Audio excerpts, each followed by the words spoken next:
What's going on, guys? Daniel aka Httyd is coming at you guys with another brand new video, and I know you guys want to see another BTS reaction. It's coming next video. This movie just came out.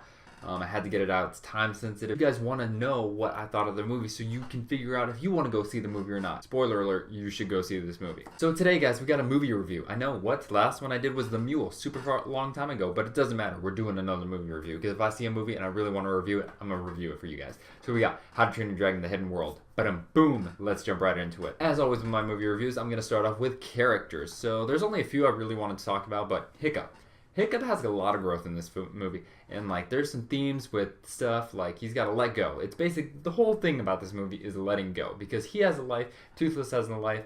He's the king of the Vikings, and Toothless is the king of the dragons, and so he has to deal with like being with Toothless or being a man for his people and standing up for them and doing what's right for them. And that's a really big thing to juggle with. And you know, his dad's dead from the last movie, spoiler alert. And on top of that, he's dealing with his romance with Astrid or not. And so he's just juggling a lot of stuff. And when you have characters who are going through a bunch of stuff, not knowing what to do, we can relate to that because we're juggling a bunch of stuff. So that's very relatable, and he's just a good protagonist. Second character, of course, is Toothless. Toothless, the dragon, the best part of all these movies. Well, I feel like he's so cute, he's so adorable.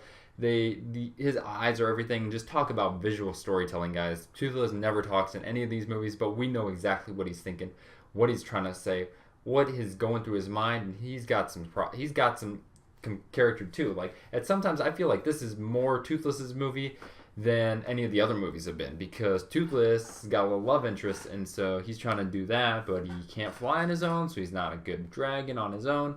He needs Hiccup.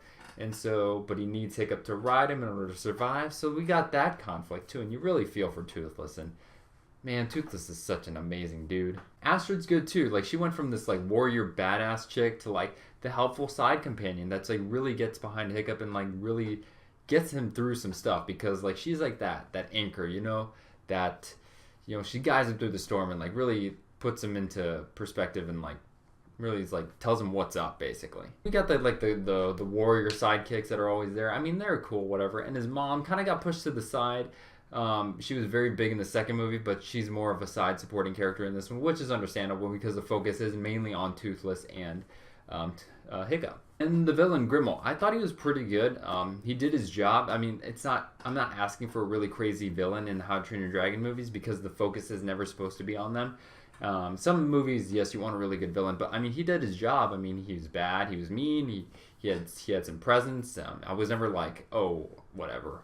Like he had some weight behind him, and so I believed him, and I thought like he was menacing. So he did the job for me. Moving on to story. So the story is basically all about this hidden world, and so this Grimmel guy's attacking Burke, and they gotta run away. They gotta find the hidden world where they can disappear and the dragons can disappear and find like a safety utopia while on the chase from this guy. And also that ties in with Toothless finding the Light Fury and wanting to be with her and being the king of the dragons, and doing his job. And then Hiccup having to protect his people and be a good king of the Burkians. And so we have that, and it's also the climax. This is the end of the trilogy, guys, and so you got to wrap everything up with a bow and make it pretty for everybody. And so you have that juggling for you. So there's a lot of storylines coming to a head in this, and a lot of things that they're trying to juggle, but they do it magnificently. Now I'm going on to the visuals. Holy bejeebus, guys! This movie's gorgeous. Like new standard for animation levels. Like I don't care, Pixar, what you're doing.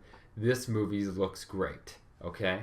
Alright, so Disney Animation, Disney, just watch out because there's another player in the game. There's been another player in the game ever since 2010 when this movie first came out. And this man, it looks so pretty with the sky, the lighting. They have Roger Deakins as a visual consultant. The dude, the best cinematographer out there in my book. He helps to make these amazing shot compositions. And the sand, when you see the scene, like sand looks so nice in this movie. And just there's this one scene where like Toothless and the Light Fury are in the clouds, and you get this weightlessness feeling. It's super cool because you don't see the sea, and you don't see like above them, but it's like you're all in the clouds, and so like you're with them, and it's super believable. There's a lot of photorealistic stuff here with the ocean and the clouds and the skies and even the trees. The lighting is another level. And lighting and animation is super, super important. And when you can nail that, you got a beautiful movie. and music, guys. So some movies don't really have a great score, but some movies like this movie does. How to Train Your Dragon's got an amazing score. John Powell does an amazing job, and he has some like new themes that are really good. And then the original How to Train Your Dragon theme, when like it's either being played or if it's remixed to change to like tug at your heartstrings when shit's going down, and it's really emotional. And I almost cried. Like, oh my god, this movie wrecked me. Like towards the end, oof. But the music really supplements and accompanies every moment the best way possible and really enlightens the movie-going experience with this one. Okay, guys, and I'm going to go into spoilers in this one because I really need to get into spoilers. But if you don't want to hear any spoilers, if you haven't seen the movie, jump to this part of the video right now because spoiler warning is happening. Okay, good. So basically, when I talk about this movie, and I tweeted about this the other day. If you haven't followed me on Twitter, go do that. But this is the return of the king to these movies, and I say that for a reason. Notice this is like the entire movie in one. Toothless, Witch King, Vangmar, Return of the King, because it ties up. Return of the King has a bunch of endings, right? Because it has to tie together all these different storylines. This movie does this, okay? The ending scene and then the scene after this, like, literally destroyed me. I was this close to crying, and I just was like a mess emotionally because of how powerful this movie is. First, you have to have Hiccup go and be the king of the Burkians, and you have to have Toothless go and be the king of the dragons. And they have to say goodbye-bye.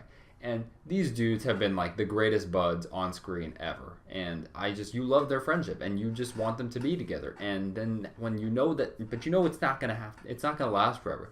And when it doesn't, when it goes away, it's the most heart-wrenching thing ever. Like, they do the thing, you know, where he's like this, and then Toothless touches him, and, you know, that was their first touch. That was the first moment we had with them together, and that's how they say goodbye. And then you're like, oh.